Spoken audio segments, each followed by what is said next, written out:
You don't ever want to sub in a lot of ways, but in any event, no, I thought getting those guys work is valuable stuff, and they and really speaking specifically to those young guys, some guys getting their first college snaps, and they've earned it, they've worked for it, and they'll be better for it in the future. You always named the Big 12 Player of the Week, Defensive Player of the Week. Your thoughts on his development since you've come on board? Well, and I mentioned him to you guys in fall camp as a guy that significantly improved since spring.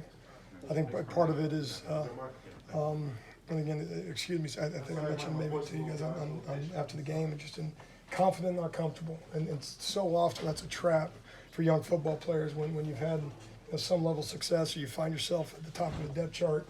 You can, and again, it's the best way to put it, it's a trap, because this game is hard. And so if you don't respect every little nuance of it from a preparation standpoint, skill development standpoint, it can sneak up on you. And so in any event, I think there's probably a natural maturation as a sophomore.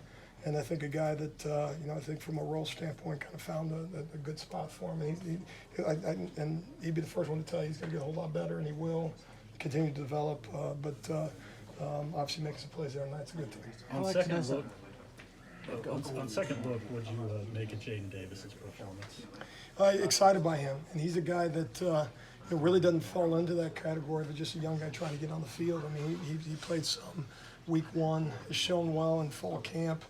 You see, kind of really skilled with the ball in the air.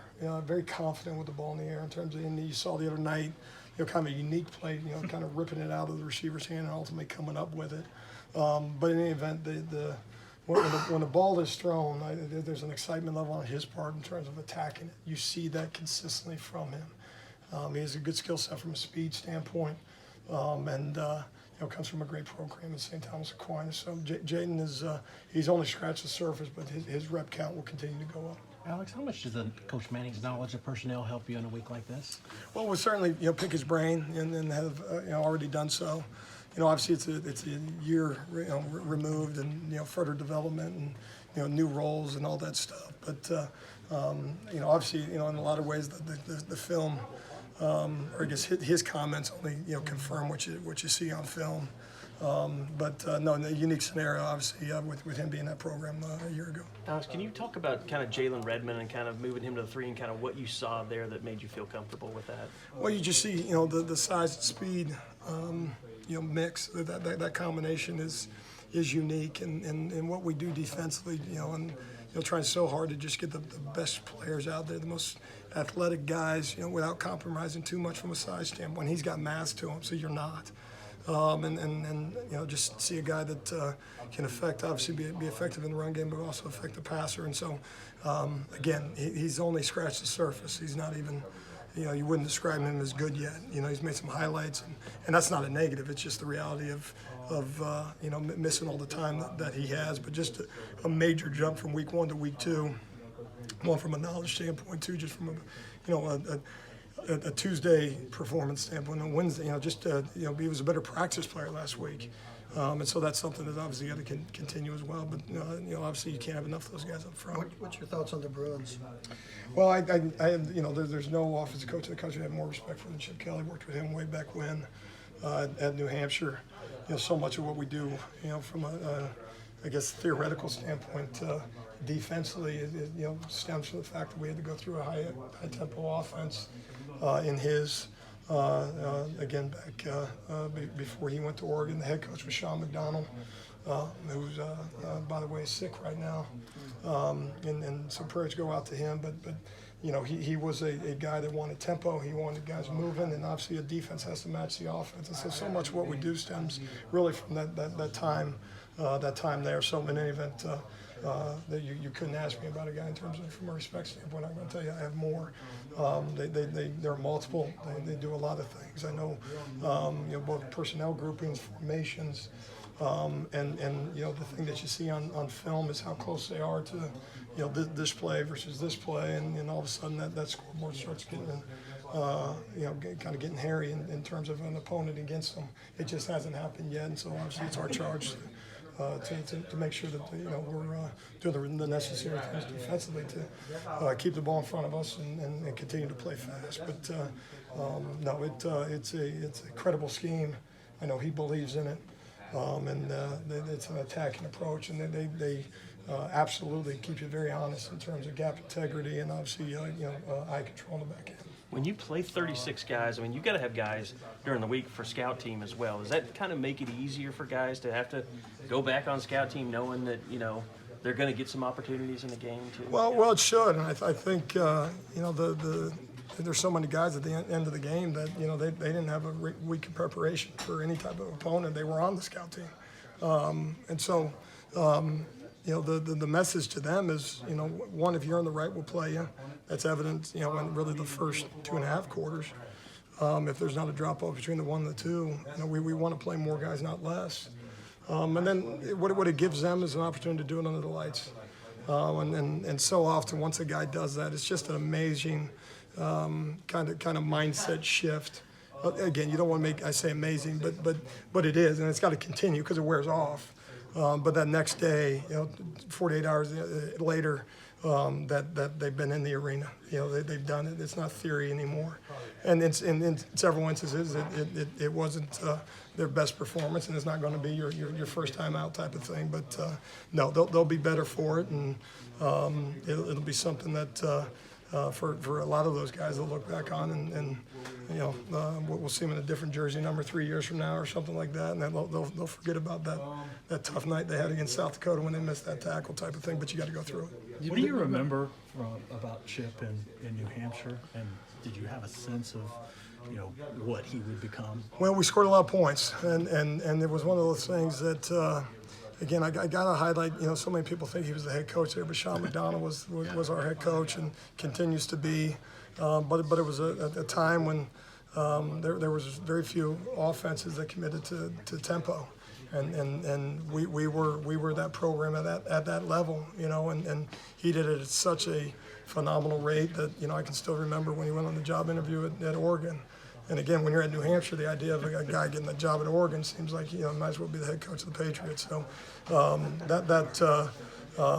it was young coaches winning football games and coaching hard and developing theories and all those things. And obviously, he was well ahead of us in terms of his theories on offense, and he was producing. We were kind of still scratching at how to get lined up and all that stuff. But what I do remember is always being a day behind. Always being a day behind. What they showed us that day, and then you go in there and you kind of explain to guys, this is how we're going to line up, this is how we're going to handle. What that center's working upfield that used to be a run play, but they're throwing the ball. And again, you go back, this is 2005. People didn't do that then. The center, again, you see linemen downfield, you say, well, that's a penalty. Yeah. But they he was on the cutting edge of that, and we had to coach off the film. That was a big thing. Coach McDonald and all that. You couldn't coach in practice. We didn't have scripts. There wasn't time. You just had to give them a buzz. So much of what we do defensively in terms of a buzzword and on the next play and getting lined up and all those things stem from that, because that was just our reality on a day-to-day basis. Is he still? Well, I know you haven't been through it, but do you feel like that prepares you for what you're going to go through in the Big 12 with what offenses are in this league?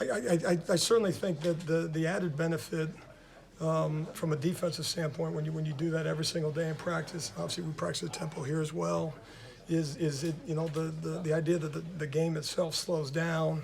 It's one thing to say; it's another thing to actually be accurate in that assessment. But I think it does. I mean, I think being in the Pac-12, we used to make the comment we're playing Oregon every week. I mean, that's how we prepare. So it doesn't feel or seem as odd as you go into it. But no, so much of how we practice, goes back to those days. How much do you think Neville's improved, I guess, from game 1 to game 2? I know. How much did I guess what I'm saying is how much did he improve as far as I guess what you expected? Well, I just see a guy that's getting ready to take off, and obviously the first 2 games. He's a productive game 1. I think you see a lot of quick game, in game 2, only playing about 25 snaps, and then, but seeing the cause fumble, and you just see a guy in the backfield consistently, and that's something that he's got to be for us. And so his best game's still out there. I think he could be a dominant player for us up front, and I wouldn't say that about every single guy we got, so that's high praise. But he has that ability, I think he has that expectation, and we needed to come around fast. What's your thoughts on UCLA's quarterback? Well, you see another athletic guy. I mean, that's what you're going to see on a week in and week out basis. So it's becoming less and less unique to see a guy that can extend plays, throw the ball downfield, has a very live arm.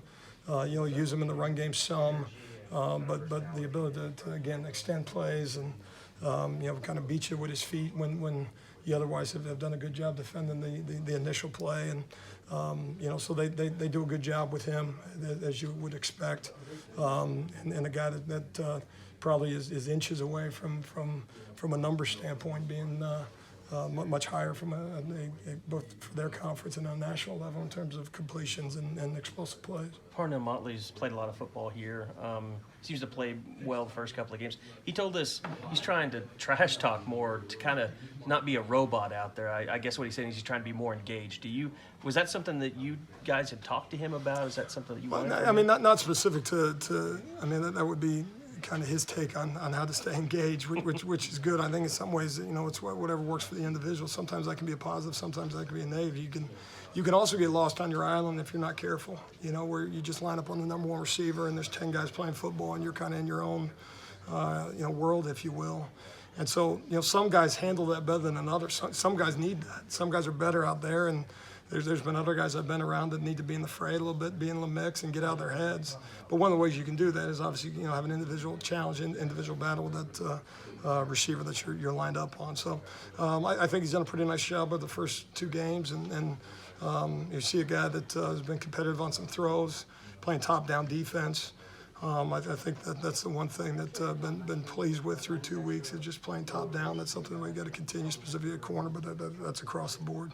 No, I think again his best football's in front of him. You've rotated a lot at linebacker. What is your thoughts on him the first few games? I think it's been good. I mean, I think from a run fit standpoint, I think we've held out really well. As actually the run plays themselves, I think quarterback scramble's been frustrated with. Too often there's an individual responsible for that gap, which doesn't always happen in a quarterback scramble situation. They can get you in coverage and scramble away. Maybe my biggest frustration has been we have an individual specifically where that quarterback went that's responsible for that, whereas in a run fit standpoint or the blitzing standpoint. So there's certainly been errors along the way, but I've been very pleased with the group, and I keep saying Coach Owen does a phenomenal job with those guys. I think Kenneth Murray obviously is the leader of that group, but you see Brian Mead out there, you see some Levi Draper. I thought Deshaun White flashes as well as he has since we've been here, and so I think that comes with confidence. I think Brian Jones has his moments. Again, his best football is still in front of him as he learns the positions. Not, he wasn't a will linebacker, 6 months ago. That's something that obviously is unique, especially with all the different types of the plays you see from an offensive standpoint. So, and Brian Asamoah, I commended him today because when he got in there, he played fast.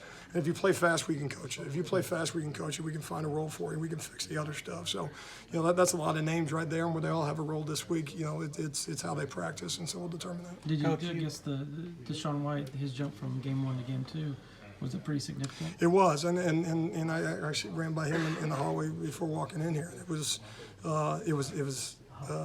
very evident on film, and maybe not highlight plays, not necessarily, and they don't necessarily need to be. It's play in, play out, guys, committing to playing fast, and you saw that. You've coached a lot of football. How impressive is a 20-game road winning streak, and what are you looking for out of your defense first time on the road? Well, it's hard to win, and then sometimes when you're in programs that win, at such an elite rate, you can forget about that, and if you're immature, you can think that it's a given that you leave these walls, you get on a plane, you come back with a win. No, it took a lot to end up that way, and I would suggest there's a lot of fourth quarter performances to get to a number as high as that. I think the guys will be excited to hit the road. I think all of us are. Obviously, it's one of the premier venues in college football, out the Rose Bowl, out in California.